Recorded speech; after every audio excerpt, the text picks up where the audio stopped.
You know how you gauge rake your mud for stamping the overlay? It's the same thing. You've got a gauge rake in your hand with a paintbrush. You're leaving little tails of thicker mud. And if you just go back after it's dried a little bit, you'll knock those down. And you've got less mud to deal with at that point in this dryer. All right, so we've cleaned all these rocks now, and we're ready to go stain. So let's go out to the staining table, and let's look at some of the apparatus and materials that we're using to prepare for our staining.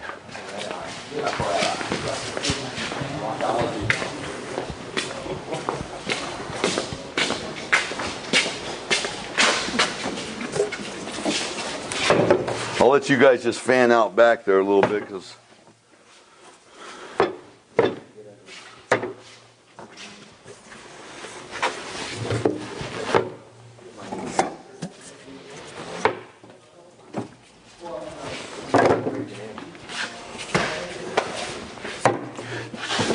is everybody in here yet? Sunset orange. Winter white.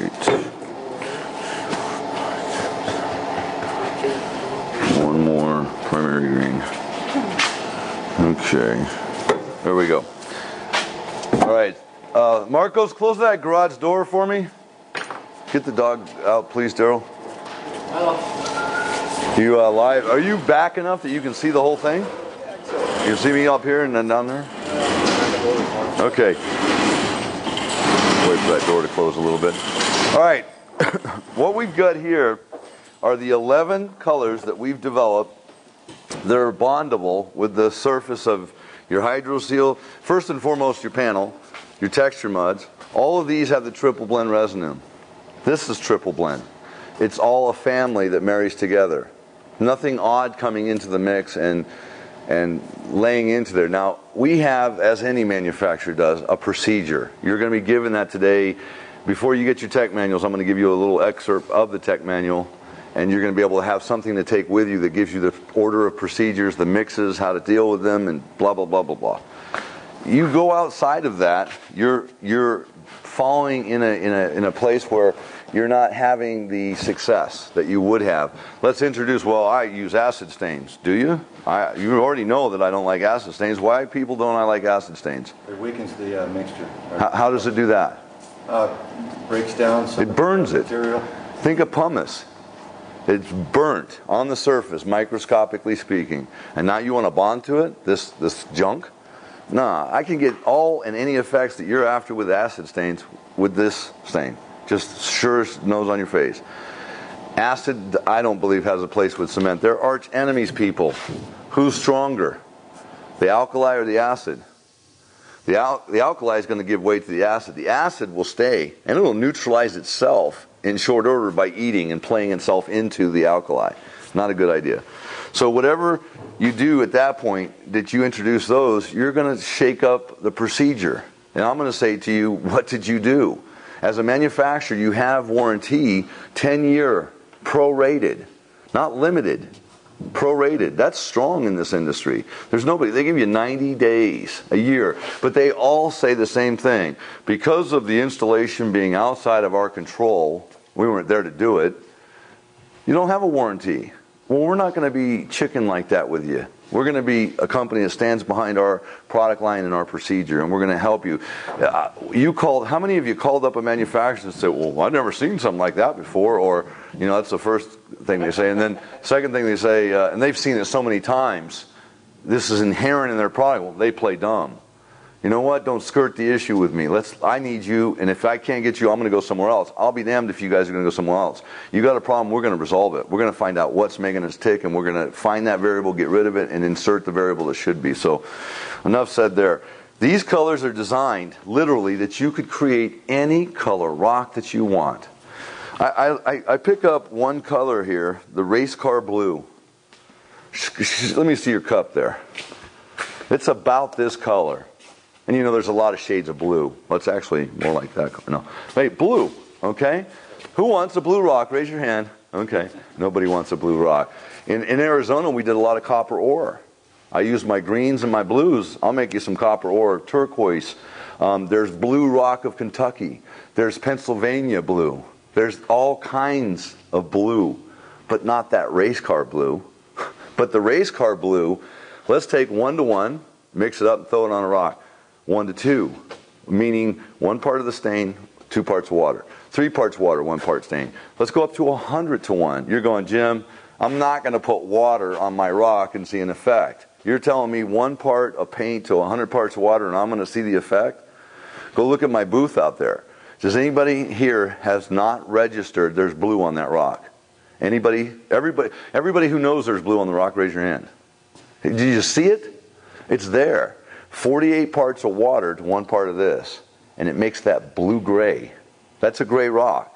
But at the very end, I sprayed every bit of it with heavy blue with the 48 parts of water to 1 part of the stain. And it just, oh man, it's beautiful.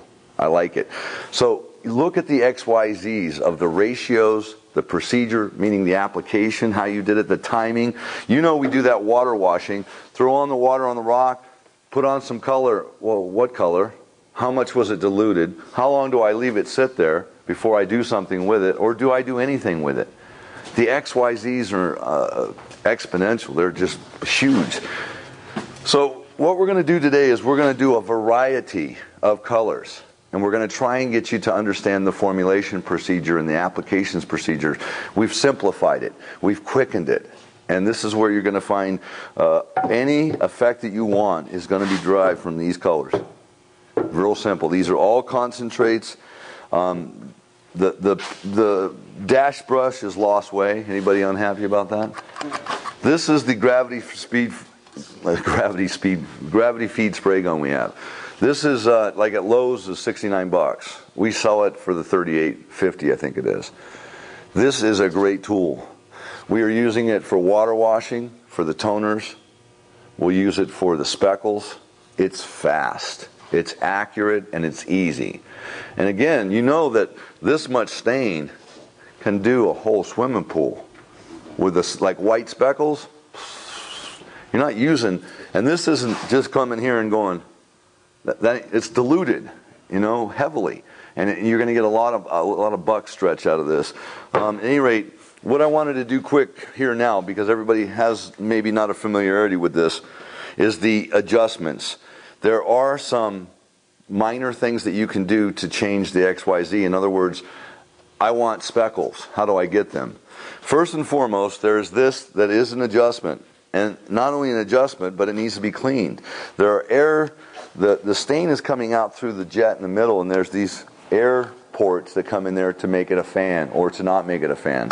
Sometimes you have to clean those. But adjustment, I can turn this like the hour of a clock. So I can get a different effect with it. For instance, you can't do this with a gun. I'm trying to get my gun's spraying a fan like this right now because my pieces are coming across. But I've got a horizontal line. No problem. I can get it like this. No, you can't. That's a gravity feed spray gun. You're not getting nothing. What you need to do is to adjust your fan in that position. Now I'm going, my gun's upright, but now it's spraying a fan horizontally. Now I can get in that crack. So that's a minor adjustment, but be aware of it. This adjustment on the side is only going to adjust your nozzle. In other words, I can get you a pin jet, or I can get you a big fan. All the way in is a jet. All the way out is a fan. So you've got a variety between the jet and the fan. The jet and the fan. You can go less and less and less, more and more and more. You know what I mean? This particular thing is a trigger stop. Right now, I can go back a long ways. In other words, I can dump a lot into the injector. If you want little, I mean, I can get this thing where you're thinking, you got that white shirt on, I'm going to start, you're going to jump back because you think there's something coming out because you hear the air, ain't nothing. I'll sit here. You ever seen those, what are those called, those airbrush guys? You take an item here, and I'm over here for 5 minutes. You guys are looking. Do you see anything right now? I mean, it's like you can subtly bring into a shading, like in the joints where we want to darken them for the illusion of depth. Oh my God, yes, not almost, exactly. We have this adjustment format here where in this particular case my trigger stop would go virtually all the way in. okay? And I'm not getting very